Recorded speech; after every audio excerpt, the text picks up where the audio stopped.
The Raffles farm operation put their name in the headlines last season with the Group 1 feats of 3-year-old Sacred Falls. I managed to catch up with Bruce Sherwin to talk about the development of their Cambridge operation.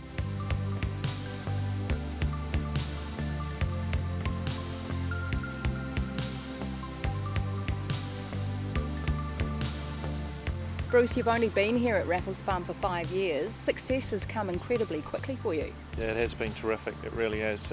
We couldn't have expected anything so quick like that. The farm, the new team hasn't been going that long, and I don't think anyone could have dreamed of success like that quickly. When we first started, Dado was pretty adamant he wanted a top 10 stud farm in New Zealand within 10 years. So in terms of what we've achieved in 5 years, it's been amazing and yeah, very pleasing. When the partnership with Dado began back in 2007, what was the business plan for Raffles and how's it tracking going forward? The farm had really good success off moderate pedigreed mares for a long time. They'd been able to produce a really good horse on the racetrack. They hadn't been quite as successful in the sales ring. So Dado was very passionate about getting involved in the breeding side of his racing, and he just wanted to lift the profile of the Raffles farm, maybe source some mares worldwide, have a look around, and it was a good time to be buying. The market was a bit low at the time, and so he's built up a really good foundation of brood mares now, and he's getting the results both in the sales ring and on the racetrack. Tell us about the Magic Millions in 2009. You picked up Danehill mare Danalaga. She was in foal to More Than Ready for $250,000. Episode, Lady of the House, Suitley and Taimana. How commercial are their progeny proving? That was probably the catalyst for where we are today. They've been really good commercially. Sweetly particularly, her foals have sold well every year, and Casquette's one of the first foals we bred out of hers, now a stakes winner. She's a Woodman mare and she just leaves lovely foals every year, so she's a dream to be a part of in terms of a yearling sales mould for a brood mare. Episode's the same, as you mentioned. Her foal this year sold for $700,000, so that was a terrific result. She's ageing a bit now and it's probably going to have to look for something to replace her at some time, but Dado's also racing a daughter of her, Danalaga, stroke of good fortune.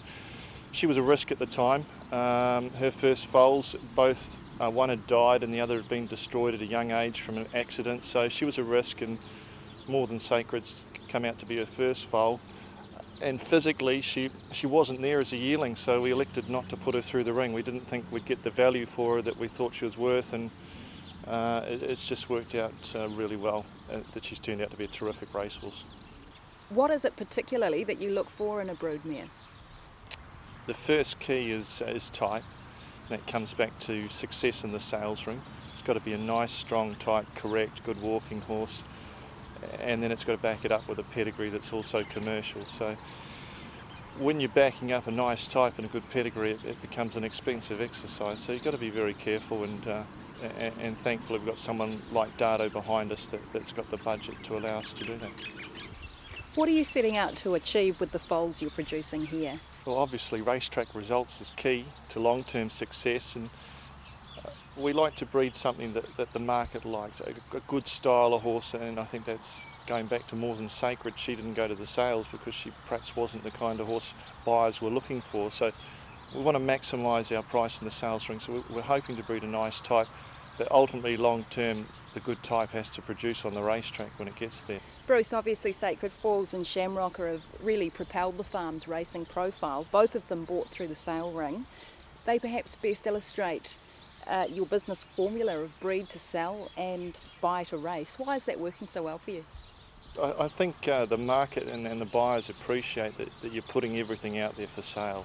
Dado has targeted the top end of the market with his brood mares, and he breeds his brood mares to upmarket stallions, and then he's keen to buy in and take a chance where we've had a lot of success buying horses in that $50,000 to $150,000 price range. So he's breeding for the top end and then taking a punt on buying yearlings in that mid-range. O'Reilly filly Shamrocker was the catalyst to the farm's success, wasn't she? Yeah, she was indeed. She's the catalyst for where we are at today.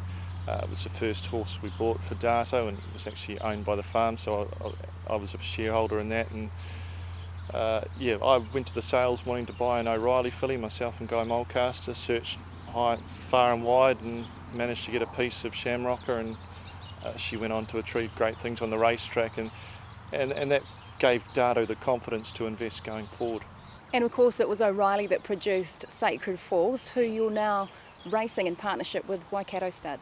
Marvellous success across the Tasman. What have been some of the highlights from him for you? Without question, the Doncaster. That's a race as a kid. You grow up and you idolise the horses that win races like that. So to have a horse that's got our name attached to it and the form of Sacred Falls is fantastic. And to down a horse like Piero, who had never been beaten in Sydney before then. So that was just out of this world, a result like that. To have the systems in place to take the horse from a yearling right through to the very best grade, that's very satisfying. There are many tiers to this farm's success. How does the partnership between yourself, Dato, Guy Mulcaster and Tony Pike work? He emphasises the team as part of the operation. Myself, Guy and Tony Pike source the yearlings, and we are also discussing at length regularly matings and just mares and all sorts that comes across. It's good to have people like that to call on. Guy can give us the buyer's perspective of the side of the operation. Tony is hands-on and can give us a quick appraisal of the young horses coming through, what he likes, what he's training that he likes. So it very much is a team effort, right from the team on the farm that does the day-to-day work, Michael Tidmarsh, the farm manager in that team. They're all part of the success of the farm. What does the farm have to look forward to in this coming season? It'd be nice to have a season like last season, but that was a dream season. If we can keep turning out nice horses that the buyers want at the sales and they're matching it up with racetrack performance, I think that's all any farm can ask for.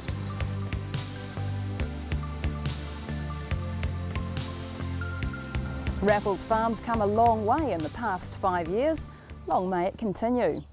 It's now time for the Dunstan Horse Feeds Pedigree of the Week. We take a look at Nashville, the Group 1 winning son of Darcy Brahma.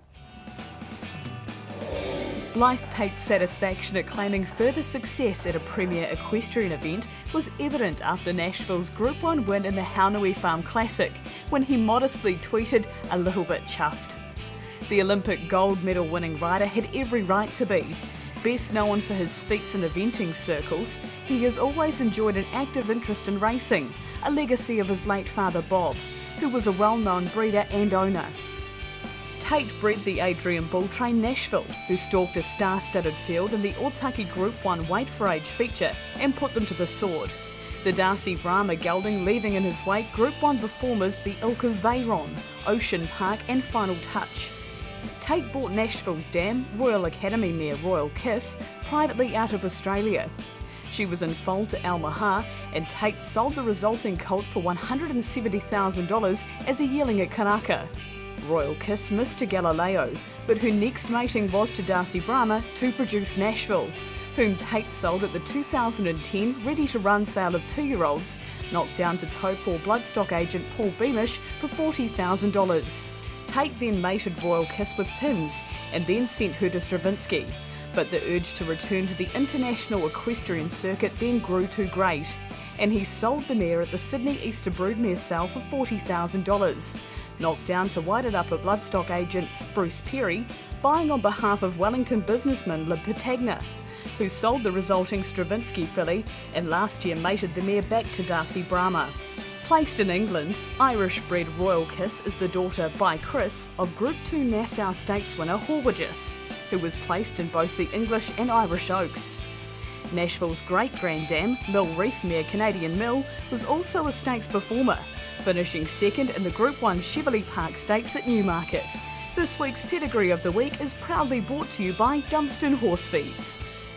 That brings to a close our show. Join us next week when we return to Waikato Stud to feature their newest acquisition, New Zealand's current Horse of the Year, Ocean Park.